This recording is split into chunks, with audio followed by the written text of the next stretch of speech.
CMR shopping mall Dasara ధమాకా offers అద్భుతమైన offers తో పాటు అబ్బురుపరిచే స్పాట్ గిఫ్ట్స్.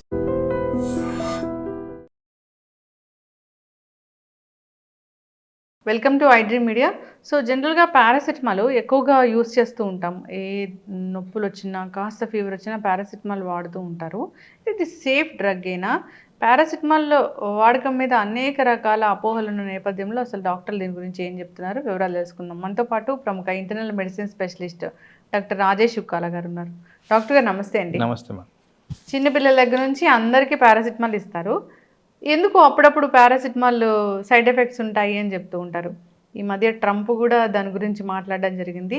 ప్రెగ్నెంట్ లేడీస్ కనుక వాడితే పిల్లలకి ఆటిజం వస్తుంది అని. అసలు పారాసిటమాల్ ఎందుకు వాడతారు, వాడొచ్చా, డాక్టర్ చెప్పకుండా కూడా వాడొచ్చా, ఏమైనా సైడ్ ఎఫెక్ట్స్ ఉంటాయా? సో వెస్ట్రన్ దేశంలో మెడిసిన్ సేల్ మీద రెస్ట్రిక్షన్ అయితే ఉంది. అన్ని మెడిసిన్స్ ఫ్రీగా మీకు దొరకవు. మన దేశంలో చాలా మటుకు అది చాలా లిబరల్గా ఉంది. అందరూ చేసే పొరపాటు ఏంటంటే వెంటనే వెళ్ళేసి మెడికల్ షాప్లో ఏ ప్రాబ్లం అయితే ఆ ప్రాబ్లం వాళ్ళని అడిగేసి వాళ్ళు ఒక డాక్టర్ లాగా కన్సిడర్ చేసి మందులు తీసుకోవడం జరుగుతుంది. సో ఓటీసీస్ వల్ల వచ్చిన ప్రాబ్లం ఇది. ఇప్పుడు మనకి ఎగ్జిస్టింగ్ ప్రాబ్లమ్స్ ఏమున్నాయి, మనం ఇది వాడచ్చా లేదా, మనం వాడుతున్న మెడిసిన్స్ ఏమున్నాయి, వీటి వల్ల మనకి హాని ఉందా లేదా అనే ఆలోచన ఇక్కడ కష్టం. అంటే వాళ్ళు చదువుకున్న చదువుకి ఫార్మసీ మెయింటైన్ చేసే వాళ్ళకి ఇంత డెప్త్ ఆఫ్ నాలెడ్జ్ అయితే ఉండదు. సో మీకు ఉన్న పరిస్థితి బట్టి పారాసిటమాల్ సేఫ్టీ అనేది మనం డిసైడ్ చేసుకోవాలి. ఇది ఒక కోణం. రెండోది మీరు అన్నారు చిన్నపిల్లలకు కూడా వాడతారు అని. మరి చిన్నపిల్లలకి ఎంత మోతాదుల్లో వాడాలి ఉంటుంది కదా వెయిట్. సో వెయిట్ బట్టి ఆ డోస్ ఎంత ఇవ్వాలి, ఎంత స్ప్లిట్ చేసి ఇవ్వాలి, ఆ పిల్లలకి ఏం పరిస్థితి ఉంది, దీనివల్ల మనకి ఏమైనా హాని జరుగుతుందా అంటే కొద్దిగా ఎక్స్పర్టీస్ ఉన్న వాళ్ళే ఇది డిసైడ్ చేయగలుగుతారు. సాధారణంగా నేను గమనించేది ఏంటంటే చాలా మటుకు 650 మిలీగ్రామ్స్ వాడడం చాలా లిబరల్గా ఉంది. మరి పిల్లవాళ్ళకి 650 మిలీగ్రామ్స్ 10 కేజీలు ఉన్న వాళ్ళకి 650 మిలీగ్రామ్స్ ఇస్తే అది టూ మచ్, చాలా ఎక్కువ డోస్ అయిపోద్ది. అలాగే దీనికి ఇంకొక డైరెక్షన్ ఏంటంటే అదే కాస్త 100 కేజీస్ ఉన్న వాళ్ళకి 650 మిలీగ్రామ్స్ సరిపోకపోవచ్చు. సో వెయిట్ ఆధారంగా తీసుకుంటే ఎంత అవసరమో అంత ఇవ్వాల్సిన అవసరం ఉంటుంది. సో అది కూడా చాలా ఫ్రీక్వెంట్గా నేను గమనిస్తున్న మిస్ మ్యాచ్. సో అది కరెక్ట్గా మ్యాచ్ చేయడం అనేది జరగదు. ఎవరికైతే pre existing liver disease or లివర్కి సంబంధించిన ఏదైనా కండిషన్, ఫర్ ఎగ్జాంపుల్ కామన్గా ఇప్పుడు ఫ్లూ జ్వరాలు ఉన్నాయి. ఫ్లూ జ్వరాల్లో లివర్ కూడా ఎఫెక్ట్ అవుతుంది. మరి దాంట్లో అధికంగా పారాసిటమాల్ వాడితే పారాసిటమాల్ కూడా ఎఫెక్ట్ చేసేది లివర్నే, కాబట్టి లివర్ డ్యామేజ్ పెరిగేదానికి ఆస్కారం ఉంది. సో అలా పారాసిటమాల్ దో అందరూ సేఫ్ అని కన్సిడర్ చేసినా కానీ కండిషన్స్ ప్రకారం దాన్ని రేషనలైజ్ చేసుకోవడం అనేది కూడా చాలా ఇంపార్టెంట్ థింగ్. చెప్పడం ఏంటంటే డాక్టర్ ఎంత ప్రిస్క్రైబ్ చేస్తే అప్పుడే వాడాలి, అంతే వాడాలి.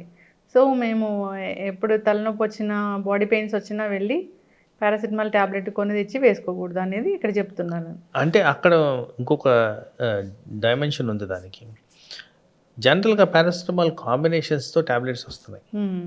సో సాధారణంగా ఏం చేస్తున్నాము, ఫస్ట్ ఇనీషియల్గా కరెక్ట్గానే 650 మిలీగ్రామ్స్ పారాసిటమాల్ వేసేసుకుంటున్నాం. తగ్గలేదని అర్ధగంటలో ఇంకో కాంబినేషన్ ట్యాబ్లెట్ వేసుకుంటాను, దాంట్లో కూడా కాస్త పారాసిటమాల్ ఉంది. సో ఎఫెక్టివ్గా ఓవర్ డోసేజ్ అనేది పెరుగుతుంది. నేను ప్రాక్టీస్లో గమనించేది ఏంటంటే మీరు ఏం మందులు వాడి వచ్చారు అంటే వాళ్ళకి గుర్తుండదు. మెడికల్ షాప్ వాడు ఇచ్చాడు, నేను వాడేశాను, ఇది ఎక్కువగా కామన్గా వింటున్నది. మరి ఎంత మోతాదుల్లో మీరు వాడారు, దానివల్ల దీని ఏమన్నా ప్రాబ్లమ్స్ వచ్చాయా లేదా అనేది వాళ్ళకి తెలియదు, మాకు తెలియకుండా పరిస్థితి. ఈ మందుని వేరే మందులతో కలిపి వేసుకుంటే కూడా ఇబ్బందులు వస్తాయి. అట్లా డోసేజ్ పెరుగుతుంది కదా. ఇప్పుడు మనము per kg body weight, for example పారాసిటమాలే తీసుకుందాం, 15 milligrams per kg body weight జనరల్గా రికమెండెడ్ డోస్ అది.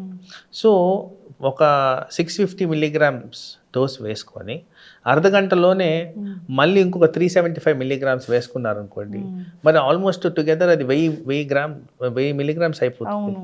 సో అలా అయినప్పుడు డోస్ పెరిగింది కదా. అలాగే 3 పూట్ల వేస్తే ఆ పారాసిటమాల్ డోసేజ్ 3 గ్రామ్స్కి వెళ్ళిపోతుంది. రికమెండెడ్ డోస్ ఎంత 2 గ్రామ్స్.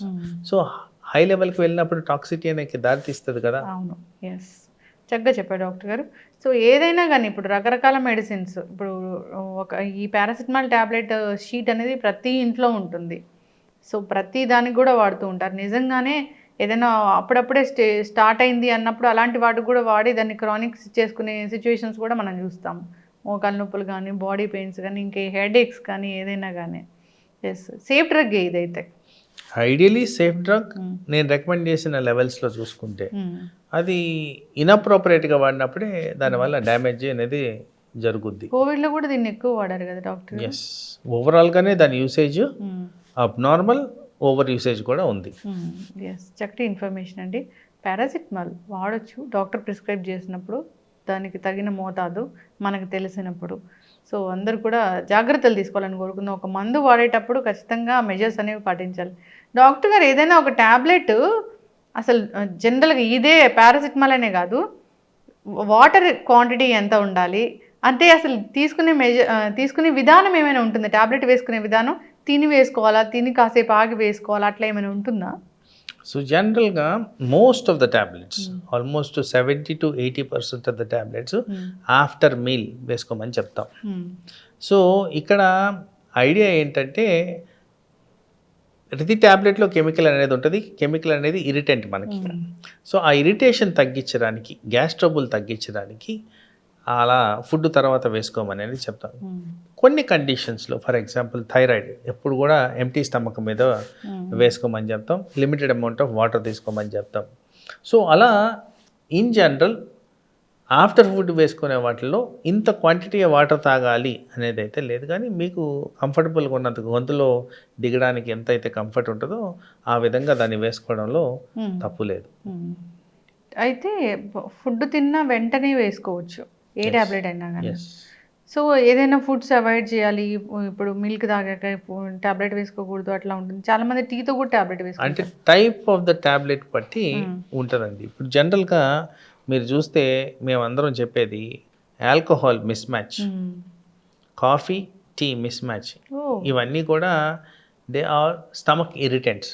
ఇప్పుడు ఆల్కహాల్ కంటే వేరే విధంగా అది మిస్ మ్యాచ్, ఎందుకంటే మోస్ట్ ఆఫ్ ద డ్రగ్స్ లివర్లో మెటబలైజ్ అవుతాయి.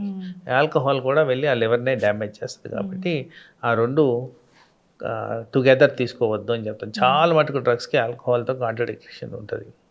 సో ఆ విధంగా చూసుకుంటే ఆల్మోస్ట్ అన్ని డ్రగ్స్ కూడా స్టమక్ ఇరిటేట్ చేసే విధంగా ఉంటాయి. కాబట్టి ఇలాంటి ఇరిటెంట్ సబ్స్టెన్సెస్, కూల్ డ్రింక్స్ కానివ్వండి, టీలు కానీ, కాఫీలు కానీ, ఆల్కహాల్ కానీ, సిగరెట్ కానీ, ఇవన్నీ అవాయిడ్ చేయడం మంచిది అక్కడ.